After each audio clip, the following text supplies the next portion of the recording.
ही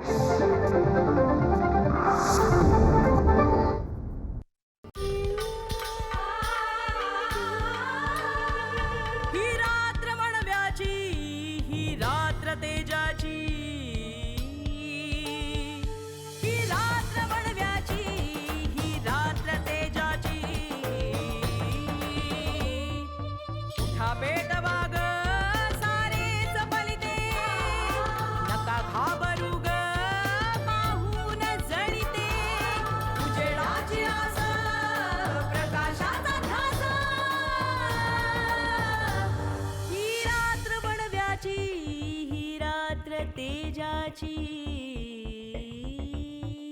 जरी संकटे चाल येती करुणी हो, जरी दुःख झरते नयना मधुनी हो, करा सामना त्या लढा संकटाशी.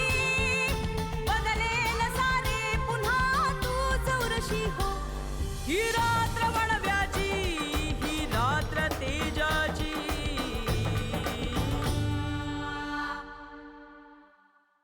आणि मग तिच्या थोरल्या बहिणीच्या कंपनीला तुम्ही ब्लॅकलिस्ट करताय म्हणजे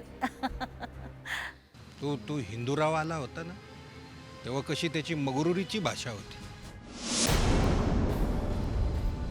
पण आता त्याची बी भाषा बदलली आहे.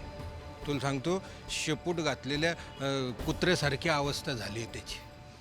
ते तुमचे पेज डावपेज मला काही समजत नाही. वेळच्या वेळेस तिचं लग्न करून द्यायला हवं होतं. या आयेशच्या भानगडीत न पडता तिचं लग्न करून दिलं असतं ना, तर आपण केव्हाच मोकळे झालो असतो. कर्तव्यदक्ष आणि प्रामाणिक प्रशासकीय अधिकारी असला की असामाजिक तत्व असलेल्या राजकीय नेत्यांच्या बेलगाम वागण्याला तो अगदी सहजपणे नाही तरी कुठल्या ना कुठल्या प्रकारे लगाम घालू शकतो, त्यानं वठणीवर आणू शकतो. कायद्याचाच फक्त वापर करून त्याची कोंडी करू शकतो. फक्त त्याची तशी इच्छा मात्र असावी लागते अधिकाऱ्याची. व्यवस्था परिवर्तनामध्ये प्रामाणिक आणि केवळ जनहिताचाच विचार करणाऱ्या ध्येयवादी प्रशासकीय अधिकाऱ्यांची एक फळी उभारी करावी लागते. तरच व्यवस्था परिवर्तनाची दिशा योग्य त्या मार्गावर येऊ शकते, राहू शकते. अन्यथा व्यवस्था परिवर्तनाची मांडणी विस्कळीत होऊन अराजक निर्माण होऊ शकतो. कोणाचाही पायपस कोणालाही राहत नाही. व्यवस्था परिवर्तन हे नेहमीच अतिशय विचारपूर्वक करावं लागतं. अन्यथा असलेल्या प्रस्थापित व्यवस्थेपेक्षा सुद्धा वाईट व्यवस्था निर्माण होण्याची भीती असते. पुनर्वसन करताना ज्यांचं पुनर्वसन करायचं आहे त्यांच्या गरजा काय आहेत, अपेक्षा काय आहेत, आवश्यकता काय आहेत यांचा नीट विचार करूनच पुनर्वसन व्हायला हवं. कारण ज्यांना विस्थापित केलं जात असतं त्यांची पूर्वापार चालत आलेली शेतीवाडी, अधिकार, घरं, जमीन एका वेगळ्याच अर्थाने त्यांच्याकडून काढून घेतली जात असते. त्यांना ही व्यवस्था बेघर करत असते. तेव्हा त्यांचं पुनर्वसन योग्य आणि समाधानकारक पद्धतीनंच व्हायला हवं आणि त्याची नैतिक जबाबदारी ही फक्त शासनावर आणि शासनावरच असते.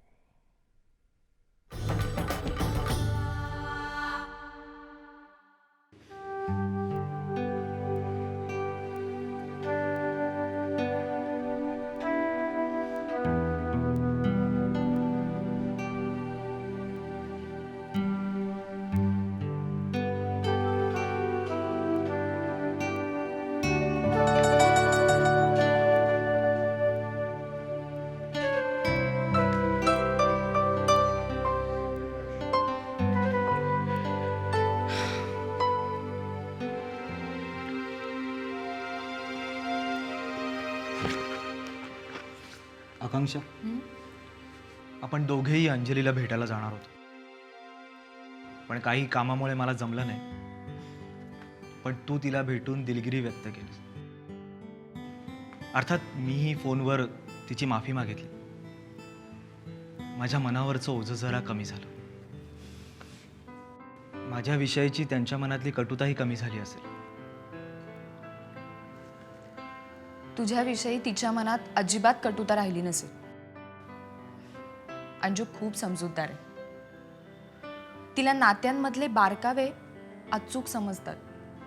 पण मनावर खूप दडपण होतं. काय होईल, तुझे आई बाबा काय म्हणतील, याची एक भीती होती. मी वागलोच असं होतो की अभिजित, ते सगळं जुनं आता विसरून जा. त्याचा विचारही मनात आणू नकोस. हे बघ, आपण पुन्हा प्रामाणिकपणे प्रयत्न केले ना तर यश नक्की मिळेल. कामतांच्या कंपनीचं नाव आत्ता खराब झालंय, पण आपण पुन्हा मेहनत घेतली, पुन्हा प्रामाणिकपणे प्रयत्न केले तर यश मिळेलच. कंपनीचं नाव पुन्हा आदराने घेतलं जाईल. म्हणूनच मी आता नव्यानं माझ्या पद्धतीनं माझ्या विचारानं प्रयत्न करणार.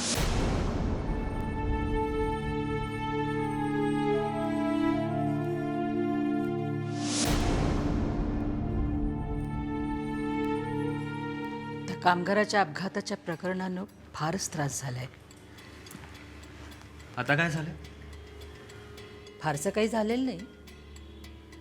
त्या प्रकरणात आपल्या कंपनीचं नाव ब्लॅकलिस्टमध्ये घातलं होतं. त्या संदर्भात मी सिटी इंजिनियर बोकिलांना फोन केला होता. कंपनीचं नाव ब्लॅकलिस्टमधनं लवकरात लवकर काढून टाका असं म्हणाले. काय म्हणाले बोकील? पोलिसांकडे चौकशी करतो आणि मग कळवतो म्हणाले. पण फार उशीर होता कामा नाही आला. लवकरात लवकर आपल्या कंपनीचं नाव ब्लॅकलिस्टमधनं निघालं पाहिजे. आणि मी त्यांना हेही म्हणाले की कलेक्टर अंजली गुप्ते माझ्या सोनेची बहीण आहे, जिच्या कंपनीचं नाव तुम्ही ब्लॅकलिस्टमध्ये घातलंय. आई, तू अंजलीचं नाव कशाला वापरलंस? वापरलं नाही, सांगितलं. तेच ते, त्याचा अर्थ तोच होतो. चुकीचं वागलीस तू. मी बरोबर वागले. अभिजित, मला असं वाटतंय आपण पुन्हा तीच चूक करतोय. आई, तू आता कंपनीच्या कामामध्ये लक्ष घालू नकोस. मी माझ्या पद्धतीनं काम करेन. काय? हो, आता आमच्या कंपनीची जबाबदारी मी स्वतःच घेणार आहे. तू घेणार स्वतः जबाबदारी? तू काय बोलतोस हे समजतंय का तुला? आणि तू कुणाच्या सांगण्यावरनं हे बोलतोस हे समजतंय मला. तुम्ही माझ्याकडे का असं बघताय? घेऊ दे ना त्याला जबाबदारी. तुम्ही तरी किती दिवस ही सगळी टेन्शन्स घेणार आहात? आकांक्षा, हे तू मला समजून सांगण्याची गरज नाहीये. कंपनीची जबाबदारी ही माझी जबाबदारी आहे.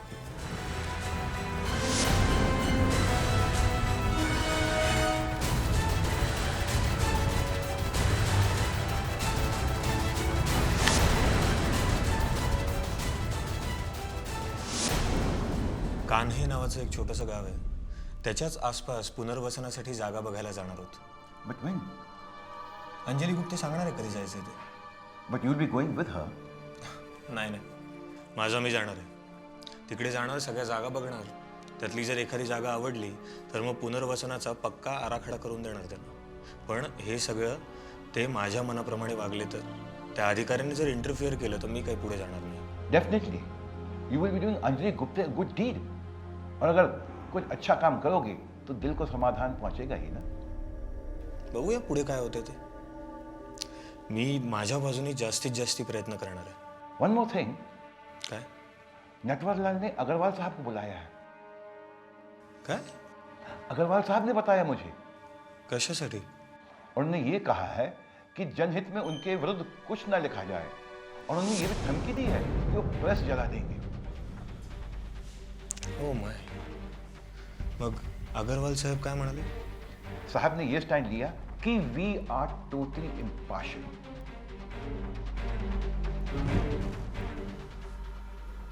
सरप्राइजिंग. अग्रवाल साहेब असं म्हणाले? Even I am surprised. साहब ने ऐसा स्टैंड लिया है कि अजय पोर्टनिस को जो लिखना है वो लिखे, उसे पूरी छूट दिया जाए. खरंच आश्चर्य आहे. मला एक गोष्ट कळत नाही, हा अगरवाल त्या नटवरलालच्या ताटाखालचं मांजर आहे. एकदम वाघ कसा काय झाला?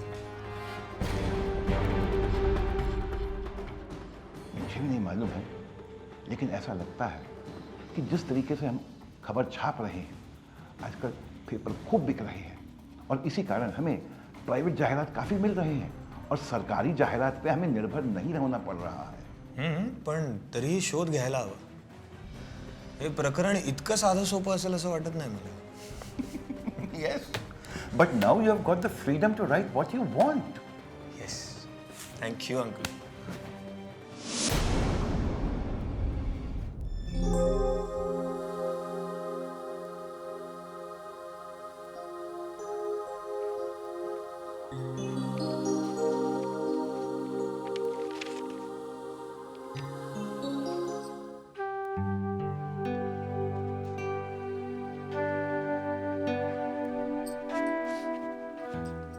कामात आहेस का? ये ना बस. नाही, कामात असलीस तर नंतर येईन मी. आई काम काय काम होतच असतं, ते कधी संपतं का? पण एवढ्या रात्री तुम्हाला भेटायला आली आहेस म्हणजे नक्कीच काहीतरी महत्वाचं असणार. हो. बोल.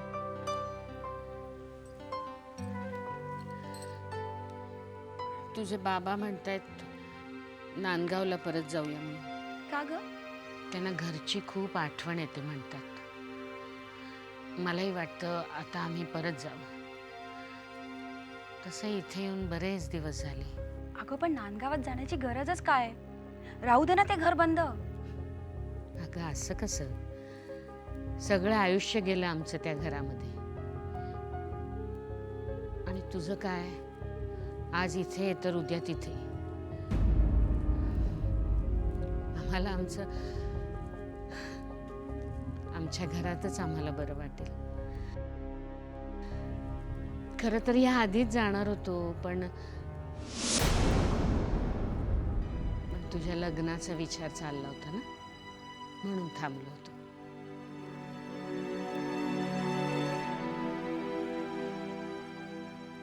अंजली, मला आता एकदा खरं आणि मनापासून सांग तरी, अजयशी तू लग्न करणार आहेस की नाहीस?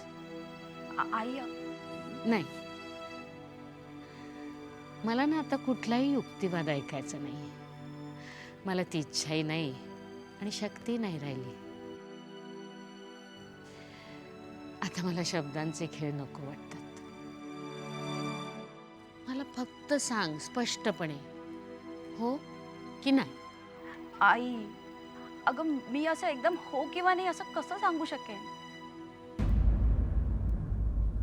आलं लक्षात. तुझे बाबा म्हणतात तू सूज्ञ आहेस, शहाणी आहेस, योग्य वेळी योग्य निर्णय घेशील. बरोबर आहे त्यांचं. तुझंही सगळं बरोबर आहे. माझं काहीच म्हणणं नाही. मला माझ्या प्रश्नाचं उत्तर मिळालं. आई अगं माझं मन जोपर्यंत कौल देत नाही तोपर्यंत मी कसा निर्णय घेऊ? माझ्या मनाविरुद्ध निर्णय घेऊ का? बाबांना आवडेल का? तुला आवडेल का मी असं वागले तर? आम्हाला दोघांना काय आवडेल हा वेगळा मुद्दा आहे. पण आता तू जो काही निर्णय घेशील ना, तो आम्हाला दोघांनाही मान्य असेल. तुझे बाबाच बोलणार होते ग तुझ्याशी, पण त्यांची तब्येत बरी नाही ना, बरीच बरी नाहीये. म्हणून तेच मला म्हणाले की अंजलीला विचार, अजयशी लग्न करण्याचा निर्णय घेणार की नाही. म्हणून मी आले बोलायला. पण मला उत्तर मिळालं. थँक्यू. आई तुम्ही दोघं असे घायकुतीला का आलात? ते तुला आता नाही कळणार. माझ्या एवढी झालीस ना की समजेल.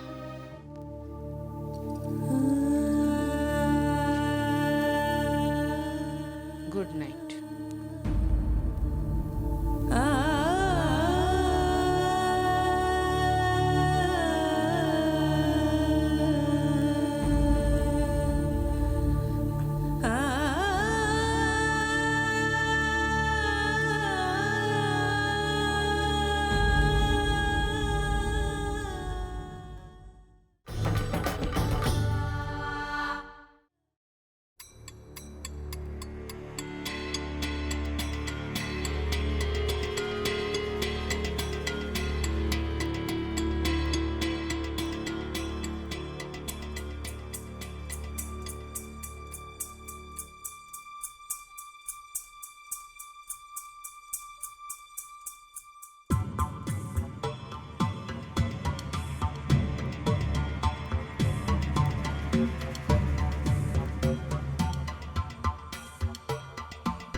कशाला बोलवलं भास्करराव?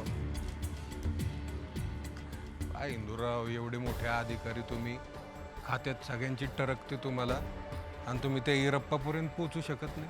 इंदूराव, आपलं ठरलं होतं ना त्याला जित्ता नाही सोडायचा, मग तो जिवंत कसा? इंदूराव, तो जोपर्यंत जित्ताय ना तोपर्यंत मला चिंता खात राहील. सगळंच प्रॉब्लेमॅटिक झालंय. काय सांगू तुम्हाला, मला रात्रभर झोप नाही, डोळ्याला डोळा नाही माझ्या. हो भास्करराव, अहो प्रत्येक गोष्टीत असा जच्चोटपणा करून चालत नाही. हा? हो ना. अहो त्या इराप्पाला हिरडी पोलीस ठाण्यातून हलवून नळ बाजार पोलीस चौकीला हलवलंय. हा? असं याचा अर्थ आपण काय करणार ह्याचा अंदाज विरोधकांना आला होता. हा? मग काय तर माझ्या प्रत्येक हालचालीवर त्यांची नजर असणार आहे. म्हणजे तुम्ही काय करू शकत नाही, इरप्पापर्यंत पोचू शकत नाही? मी असं कुठं म्हटलंय? मी करेन ना, नक्की काहीतरी करेन, पण मी फक्त संधीची वाट बघतोय. इंदूराव, माझं एक काम करा. मला ही बॅग आहे ना, याच्यात 2 आहे. इरप्पापर्यंत पोचवा आणि त्याला म्हणावं गपरा. हा? या डोकं पिके फिरलं का काय? हा? ही बॅग मी घेऊन जाऊ? अहो हिंदूराव, तुम्ही नाही, तुमच्या मार्फत त्याला निरोप धाडा. हा, पण एवढं सगळं करूनही तो फिरला तर? हे खरं आहे मला, पण ही रिस्क घ्यायलाच हवी. घ्यायची.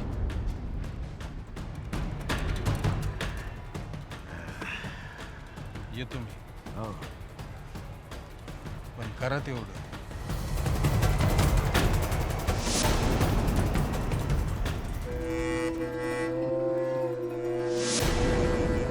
मुळाचा आहे हा भास्कर पाटील. हे 2 लाख इराप्पाच्या माणसाला दिले असं नुसतं सांगायचं. नक्को दे भास्करला लटकला तर हे 2 लाख आपलेच.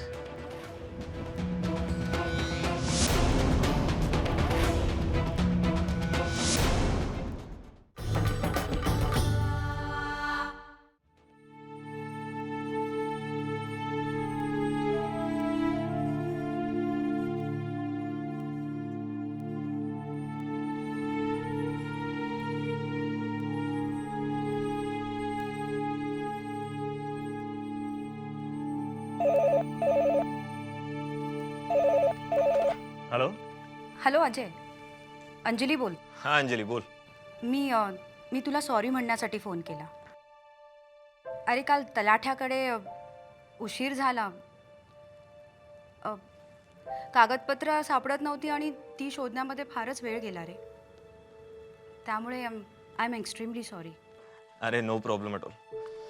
कागदपत्र मिळणं महत्त्वाचं होतं, ते झालं ना. अजय, तुझा अंदाज बरोबर होता. ही जमीन सरकारीच आहे. हो, मी माहिती काढलीच होती, तुला बोललोही होतो तसं मी. माझ्या मते पुनर्वसनासाठी ती जागा अत्यंत योग्य आहे. आधी तुझे अधिकारी डोंगर वर चढून यायला तयार नव्हते. मला म्हणाले सवय नाही साहेब, दम लागतो. अगं एक जण तर म्हणाला हार्टवर प्रेशर येतं म्हणे. तर काय बोलायचं आहे ना. नाही नाही, पण आले शेवटी, सगळे चढून आले. ती जागा बघितली एकदाची. त्यांना त्यांचे सगळे ॲडव्हान्टेजेस पण सांगितले. म्हटलं खरंच चांगली जागा आहे, सुपीक आहे, घरं बांधता येतील, जवळ जंगल आहे. पटले असावेत सगळे पॉइंट्स त्यांना. अजय, मला ही जागा योग्य वाटते. हो, पण तुझ्या अधिकाऱ्यांना पटलंय का? मी विचारलं त्यांना जागा कशी वाटली. तुम्ही पुनर्वसन अधिकारी आहात, तुमचं म्हणणं महत्वाचं. तर ते म्हणाले की जागा निश्चित करूया. बर, म्हणजे जागा निश्चित झाली असेल तर पुनर्वसन विभागाला एक पक्का प्लॅन करायला सांगूया आपण, लवकरात लवकर. मलाही तसंच वाटतं. ग्रेट. चल ठेवू मग. ओके. Okay, bye.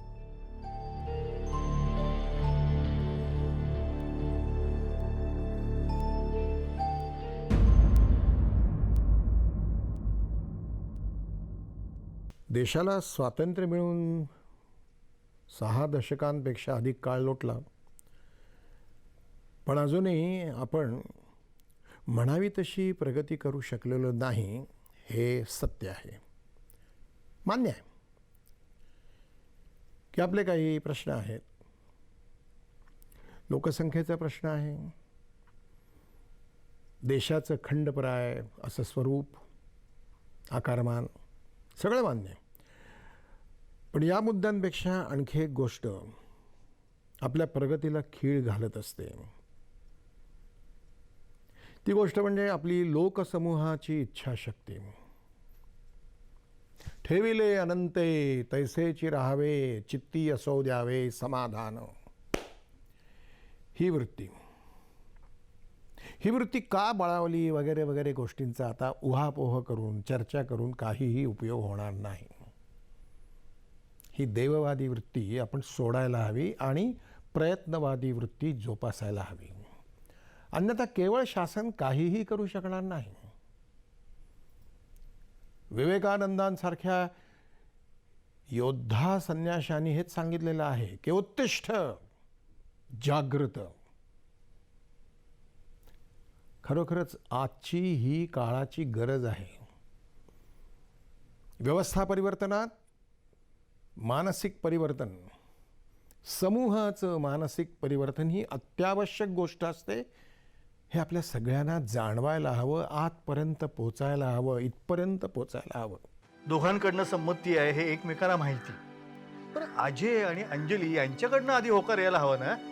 जोपर्यंत या दोघांकडनं होकार येत नाही तोपर्यंत फोन करण्यात काहीच अर्थ नाहीये. भास्कर पाटला समोरच्या अडचणी वाढायला लागल्यात. म्हणजे अहो, मला त्या हिरप्पापर्यंत पोहोचण्यात अडचणी येत आहे. त्याच्या भोवती कडक बंदोबस्त आहे. अंजली, तू 24 तास जिल्हाधिकारीच असतेस. एखादा कारकून म्हणू शकतो ग की मी 9 ते 5 ड्युटी केली, बस, मी काही नोकर नाहीये.